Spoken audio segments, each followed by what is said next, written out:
This is a troubleshoot guide for our Nissan Altima Switchback daytime running lights with turn signals. We've gotten some questions from customers asking why their DRL lamps don't flash in amber like it's supposed to during some bench testing.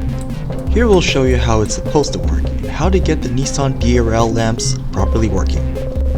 We discovered that most of the bench testing was done with one lamp only, hence the long delay of flashing. The reason this is the case is because there isn't enough wattage streaming in.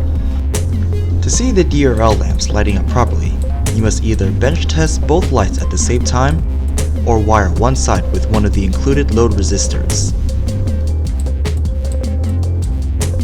This will not only fix any hyperflashing issues, but also raise the wattage up to a sufficient amount and allow you to wire the yellow turn signal wires without having to tap them into your stock harnesses. For these reasons, we've added a pair of resistors along with the kit. Connect the resistor plug into your turn signal harness. Tap the yellow wire to the red wire of the load resistor. If you are still experiencing hyperflashing, try flipping the plug 180 degrees. If that doesn't work either, expand the contact points by bending the prongs outward.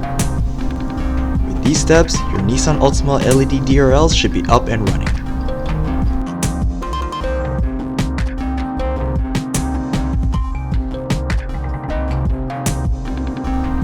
If you like this video, like, share, and comment, and follow our social media channels for more updates.